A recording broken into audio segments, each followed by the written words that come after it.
当地时间14号，正在埃及访问的中共中央政治局委员、外交部长王毅也从国际法理的角度向外界重点阐明，台湾地区选举是中国的地方事务，不管选举结果如何，都改变不了世界上只有一个中国，台湾是中国一部分的基本事实，都改变不了国际社会坚持一个中国原则的普遍共识。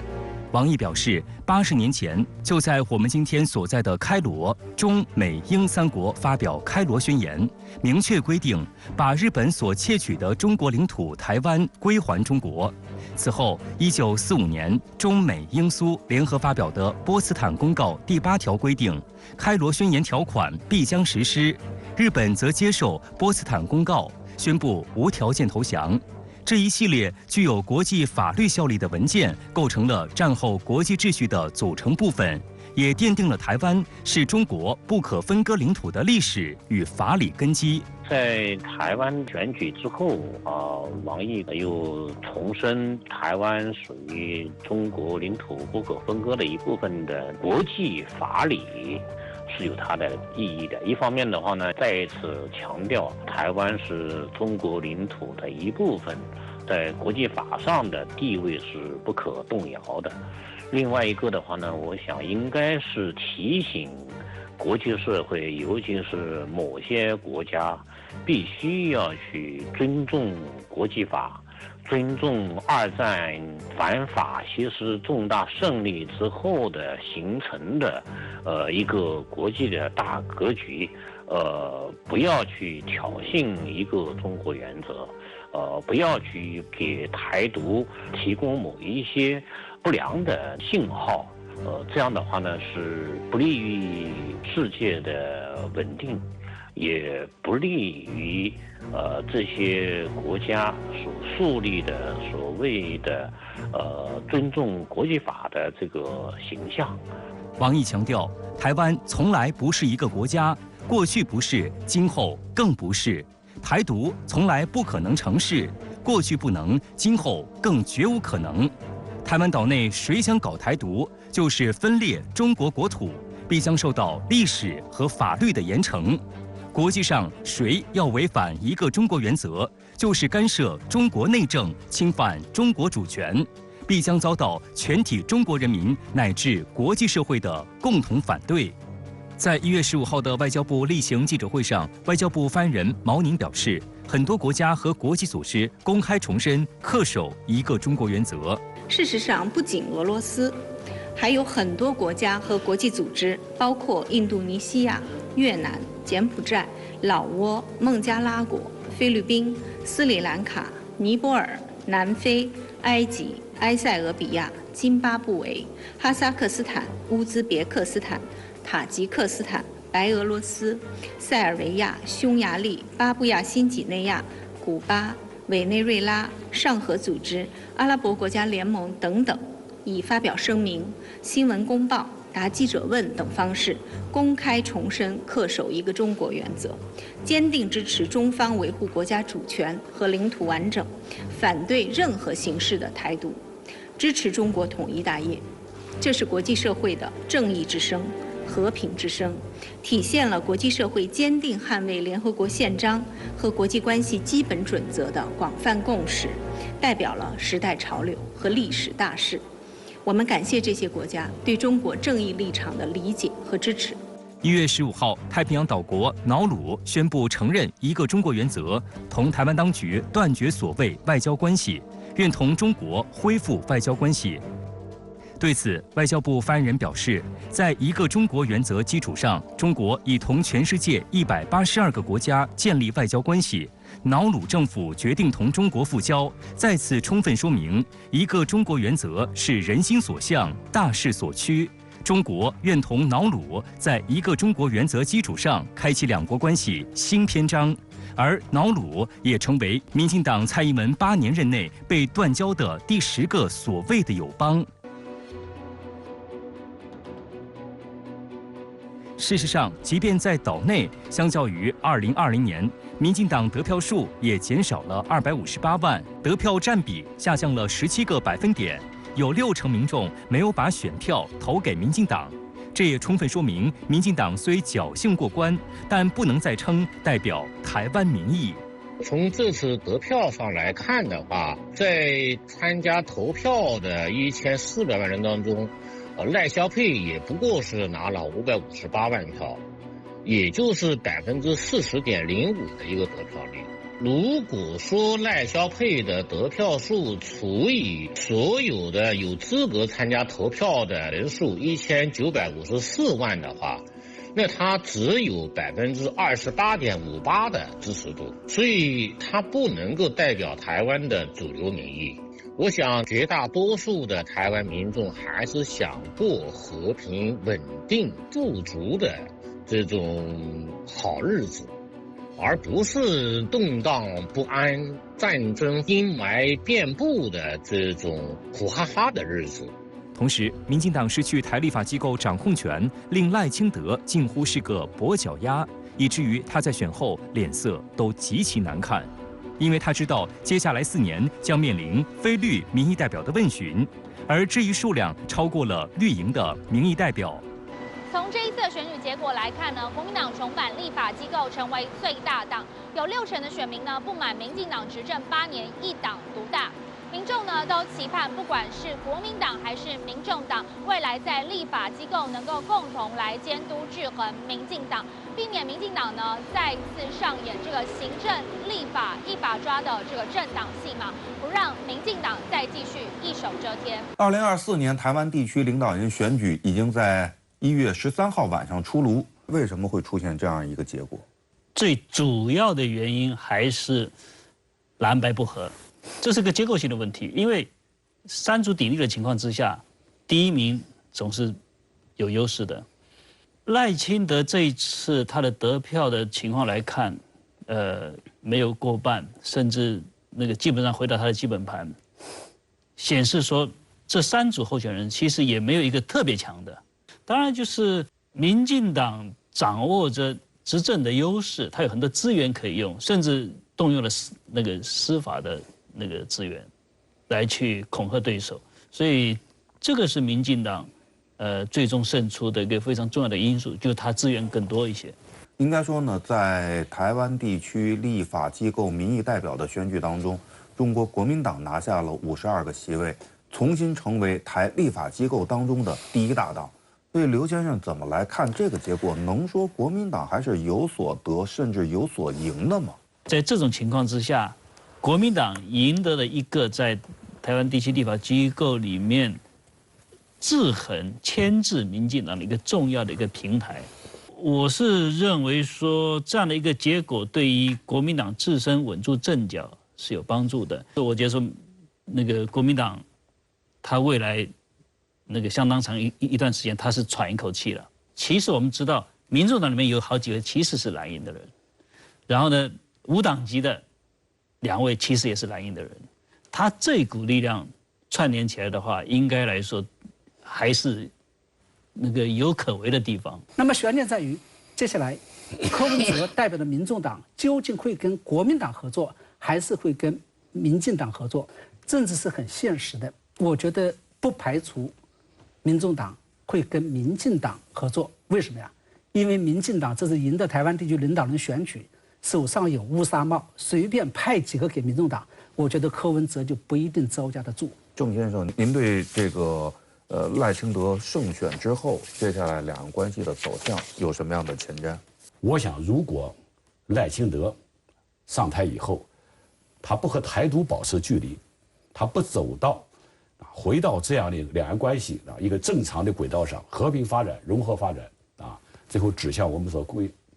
共同追求的民族复兴、国家统一这样一种目标，未来的台海局势风高浪急是必然的，惊涛骇浪是大概率的。赖清德上台以后，我觉得最多2岸关系会继续维持不变。总结起来一句话，就是2岸关系马英九时代开创的和平发展势头会继续保持被抑制的这么一种状态。但是我认为这仍然只是茶壶里的风暴。第一，我坚信就当前的2岸局势主导权还是仍然牢牢掌握在大陆手上。就像孙悟空再怎么翻跟斗，翻不出如来佛的手心。第二个，我认为太平洋的两岸，就中美关系的两岸，决定了海峡两岸这个小两岸。大陆方面很清楚嘛，你如果是搞台独、宣布台独什么这些，中国大陆一定出手的。但是我们要停顿一下，再想一想说，赖清德当家以后，他真的做得到吗？这个是我们要进一步去分析的。所以不排除有多种可能性。那么对于中国大陆来说，一定要做好以非和平的方式解决台湾问题的准备。但对于那个中国政府来说，他为什么至今还是要高举和平统一的大旗？因为他是站在国家民族的长远利益、根本利益的大局的角度去看待这个问题，不到最后的关头绝不轻言战斗。所以关键是要看赖清德接手以后，他具体怎么做，我们再来见招拆招，甚至我们还可以引导他，你这个时候就要给他强大的压力，让他不敢越雷池一步。台独呢必然是一条死路，其实岛内呢对此也是有共识的。但是赖清德如果真的要抱走台独，岛内会有哪些制约力量？到底能不能够制约得住他？刘先生，我们准确来讲，我们今天要面对的是台湾当局会不会从法理上改变两岸同属一个国家现状这个问题。首先就是他这个修改相关的这些法理性的规定，他必须要在立法机构里面获得3/4以上的支持，所以这个是个约束。那么即使在立法部门通过以后还不算哦，你还是要交给1半以上有投票权的人口投赞成票。如果他这一次的投票出席率不到50%，100%支持也没用，也是废票。那么对于台湾老百姓来说，他要不要投这一票？他要不要去投这个票？这个是直接关系到身家性命安危的问题，关系到战争与和平的问题。其次，他的军警情特对赖清德，他如果要抱走的话，他们是有权干预的。所以在这个问题上，我认为说赖清德要搞台独抱走，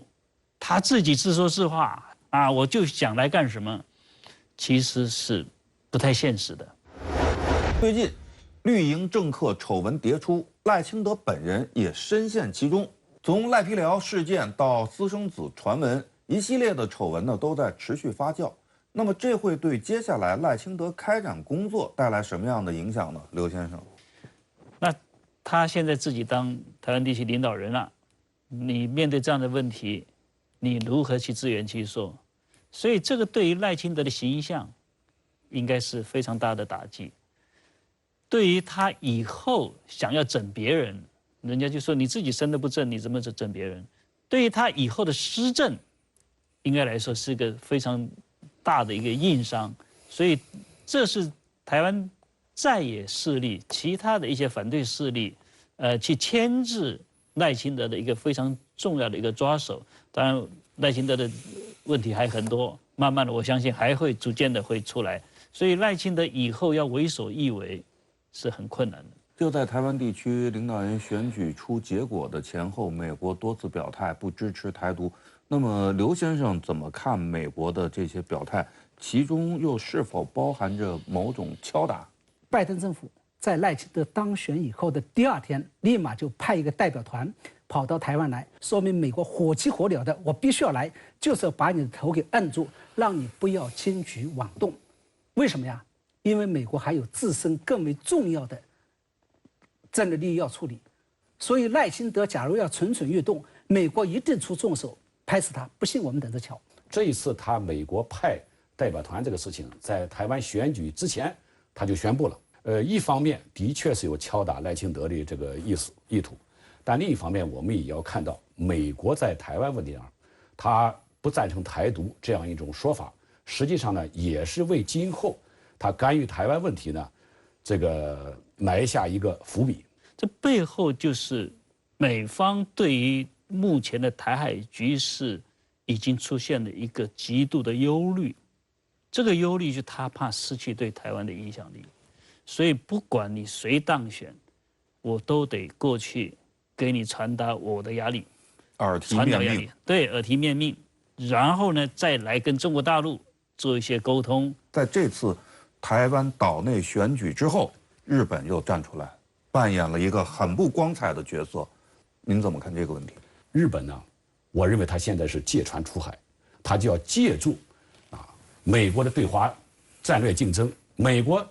点什么火引什么火，他就利用什么火去这个推波助澜，兴风作浪。我觉得在对待台独问题上美国和日本是有差别的。表面上看来美国在军事上支持台湾，是真正的铁杆的后台老板，但是真正期望台湾独立、支持台湾独立的是日本，而美国只不过是利用台独来牵制中国大陆，它是作为一张牌在打。美国是真的不希望看见台独，因为台独了以后，它牵制中国大陆这张牌失效了，而且它自己会被拉下水，这就是美日之间态度不同的原因。实际上呢，在选前，美方罕见的就台湾地区选举举行专题媒体电话简报会。拜登政府在宣示两岸政策时重申，只要是以和平方式解决两岸分歧，我们对最终解决方案不持立场。那么，郑先生，您如何解读美方的这份简报？他对最终解决方案不持立场，他没有说对两岸和平统一的方案不解决立场。在这个中国统一问题上我认为说，如果有最终解决方案的话，那就是统一方案。无非就是和平方式和非和平方式这两种方式而已。所以说呢，我觉得对这句话呢，不必看得太重。只要以和平方式解决两岸分歧，我们对最终解决方案不持立场。这句话翻译成大白话就是，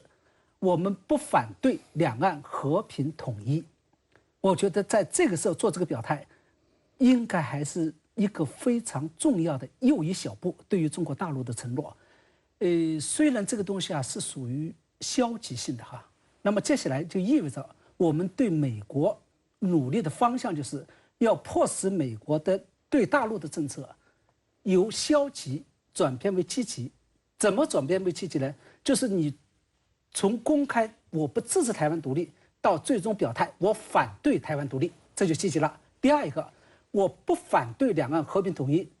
到我赞成两岸和平统一，我觉得这个态度变化就是我们所需要去努力的方向。刚才刘和平老师讲到，就是美方在中国的和平统一这个问题上有比较正面的回应，但是他其实也没有说我支持你和平统一。我们要求是美方明确表态支持和平统一的，跟过去这个打马虎眼、搞模糊战略是不一样的。我们要随着我们的力量的提升，随着台海地区局势格局发生新的深刻变化，美方必须进一步明确表态，必须要尊重中国在那个最终维护国家领土主权统一完整这个问题上要有正面的表述，不要再那个打马虎眼。美方之所以说一套做一套，很大程度上就是他的很多外交辞令，他是可以做两可的解释的。所以我们这个时候必须要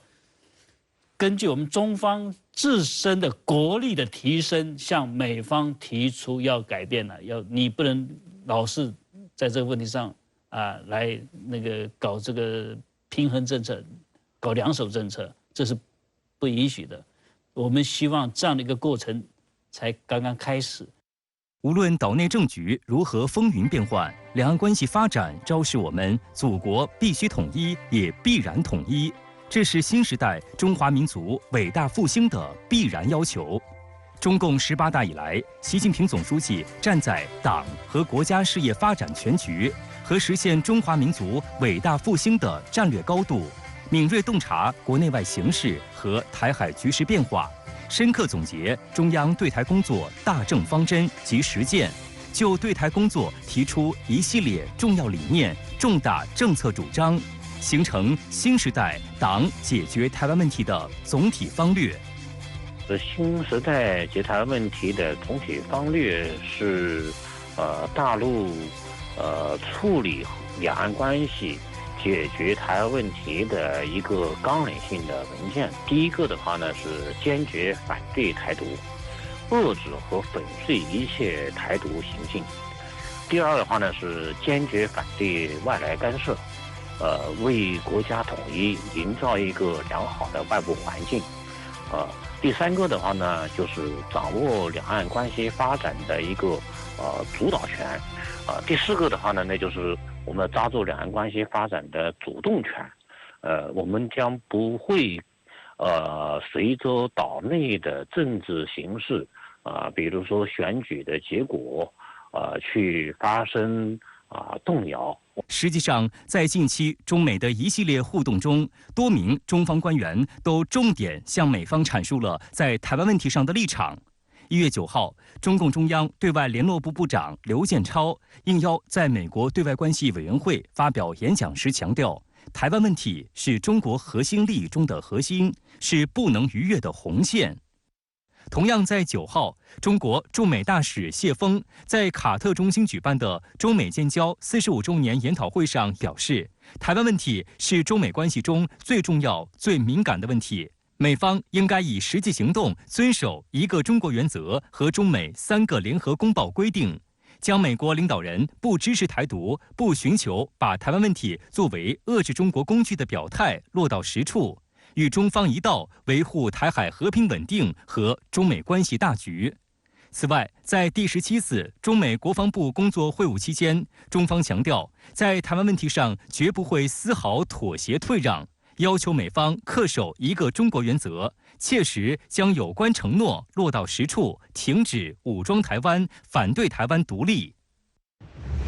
我认为中美之间党政军各个有关的这个部门能够呢面对面的坐下来呢交换意见，向他们重申或者澄清中国政府在台湾问题上的立场，这个是正常的。因为中美关系在最近这一段时间相对有所缓和改善这样一种情况下，中美之间接触和交流总比呢完全的隔离要好。当然，美国政府也不一定会呢轻易的改变他们在台湾问题上这些做法，在这些我们也是呢有充分的准备的。有分析指，诚如大陆方面一以贯之的态度，台湾是中国的台湾，坚决反对外部势力干涉中国内政。大陆牢牢把握两岸关系的主导权和主动权，也积极促成两岸交流活动。回应台湾同胞要和平、要发展、要交流、要合作的主流民意。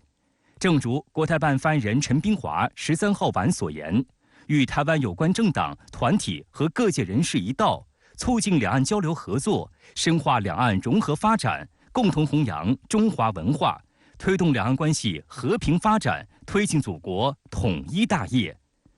近年来，大陆坚持以人民为中心的发展思想，秉持两岸一家亲理念，出台一系列有利于争取民心的政策措施，取得了显著成效，生动诠释着新时代党解决台湾问题总体方略的实践力量。近段时间的中美的密切交流，是否能够体现中美在压制台独方面的某种默契？刘先生，